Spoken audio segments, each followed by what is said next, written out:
സമാധാനത്തിൻ ദൂതുമായി ഒലിവിലമീടിയ ഇവിടെ തിരുവചനധ്യാനങ്ങളാൽ നിറയുന്നു ഈ അന്തരീക്ഷം.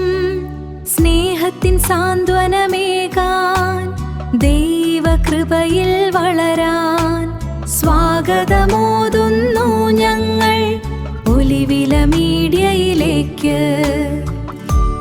ദൈവത്തിൻ്റെ അതിപരിശുദ്ധ നാമം വാഴ്ത്തപ്പെടുമാറാകട്ടെ.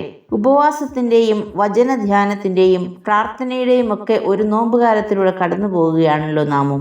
ചിലതൊക്കെ വർജിക്കാനും മറ്റു ചിലത് ആർജിക്കാനുമുള്ള കാലം. എന്നാൽ അത് മാത്രമല്ല നോമ്പ് എന്ന് തിരുവചനം നമ്മെ ഓർമ്മിപ്പിക്കുന്നു.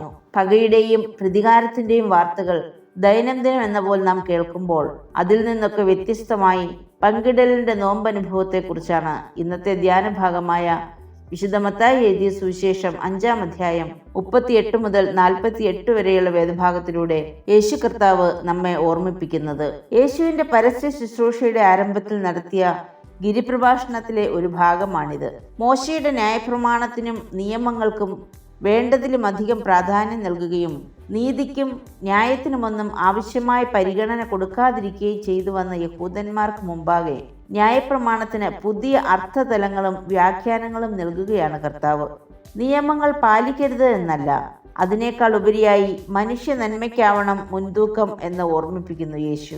തൻ്റെ കുടുംബജീവിതത്തിലുണ്ടായ തകർച്ചയ്ക്ക് കാരണം അയൽപക്കത്തുള്ളവരാണെന്ന തെറ്റിദ്ധാരണയിൽ 6 വർഷത്തിനുള്ളിൽ ആ വീട്ടിലെ 3 പേരെ ഇല്ലായ്മ ചെയ്ത ഒരു മനുഷ്യനെക്കുറിച്ചുള്ള വാർത്തകൾ മാധ്യമങ്ങളിൽ നാം കണ്ടതാണ്. പ്രതികാര ബുദ്ധിയോടെ പെരുമാറുന്ന മനുഷ്യർ. ക്ഷമ എന്നത് വെറും വാക്കായി പ്രസംഗങ്ങളിലും വാചക കസർത്തുകളിലും മാത്രം ഒതുങ്ങുന്ന ഈ കാലത്തിലും പ്രതികാരമല്ല, ക്ഷമയും താഴ്മയുമാണ് ആവശ്യമെന്ന കർത്താവിന്റെ വാക്കുകൾക്ക് പ്രസക്തിയേറെയാണ്. നമ്മുടെ അധ്വാനവും സമയവും സാഹചര്യങ്ങളുമെല്ലാം പരിധികളില്ലാതെ പങ്കുവെക്കുവാനും ഈ വേദഭാഗം ഓർമ്മിപ്പിക്കുന്നുണ്ട്.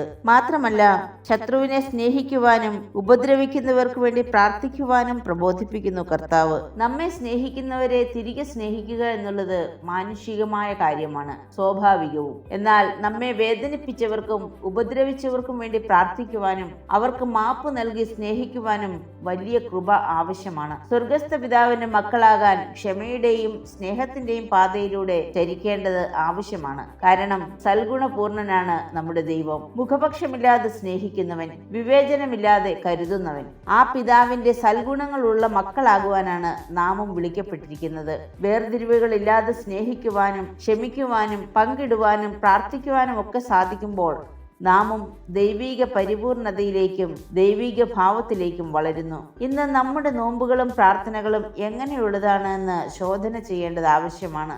എന്താണ് യഹോവയ്ക്ക് ഇഷ്ടമായ നോമ്പും ഉപവാസവും എന്ന് യെശയ്യാ പ്രവചനം 58-ാം അധ്യായം വ്യക്തമാക്കുന്നുണ്ട്. സാധാരണ മനുഷ്യനീതിയിൽ നിന്ന് ദൈവിക സ്നേഹത്തിലേക്ക് നയിക്കുന്ന കരുണാപൂർണമായ പ്രാർത്ഥനകളാവണം അത്. നമ്മുടെ നോമ്പനുഭവങ്ങൾ നമ്മുടെ പ്രാർത്ഥനകളെ ഉയരത്തിലേക്ക് എത്തിക്കുന്നതിൽ നിന്നും തടസ്സപ്പെടുത്തുന്നുവെന്ന് പ്രവാചകൻ ഓർമ്മിപ്പിക്കുന്നു. കാരണം നമ്മുടെ പ്രാർത്ഥനകളും ഉപവാസവും നോമ്പുമെല്ലാം പലപ്പോഴും സ്വാർത്ഥമായി പോകുന്നുണ്ട്.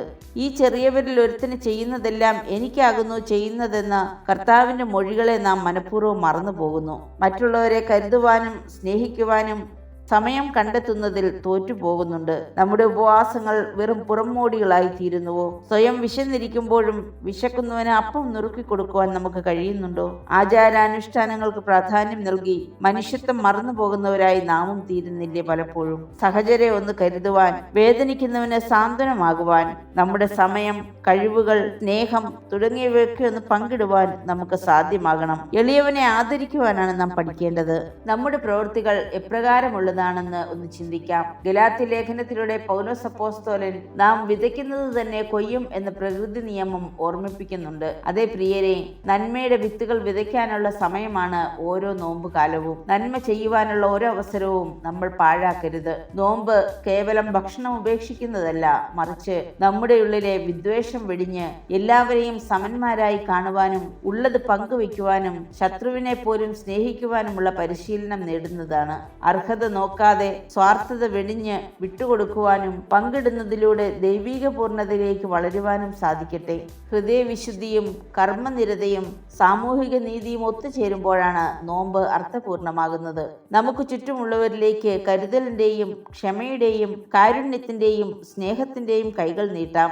ഈ നോമ്പുകാലം വെറും ചടങ്ങല്ല, ദൈവസ്നേഹത്തിന്റെ മധുരം എല്ലാവർക്കും, പ്രത്യേകിച്ച് നമ്മെ വേദനിപ്പിക്കുന്നവർക്ക് പോലും പകർന്നു നൽകുന്ന ആത്മീയ അനുഭവമാക്കാം. നമ്മുടെ ജീവിതം മറ്റുള്ളവർക്കായി മുറിച്ചു നൽകുന്ന കുർബാനയാകട്ടെ. യോഹന്നാൻ അപ്പോസ്തലൻ ഇന്ന് നമ്മോടും ചോദിക്കുന്നു, ഈ ലോകത്തിലെ വസ്തുവകയുള്ളവൻ ആരെങ്കിലും തന്റെ സഹോദരന് മുട്ടുള്ളത് കണ്ടിട്ട് അവനോട് മനസ്സലിവ് കാണിക്കാഞ്ഞാൽ ദൈവത്തിന്റെ സ്നേഹം അവനിൽ എങ്ങനെ വസിക്കും? പ്രാർത്ഥിക്കാം. സ്നേഹവാനായ പിതാവേ, അശരണരെ കരുതുവാനും ഭേദഭാവം കൂടാതെ സഹചരെ സ്നേഹിക്കുവാനും സഹായിക്കുവാനും ഞങ്ങളെ ഒരുക്കണമേ. ഞങ്ങളുടെ നോമ്പനുഭവങ്ങൾ പങ്കിടലിന്റെ സന്തോഷം നിറഞ്ഞ അവസരങ്ങളാക്കി തീർക്കണമേ.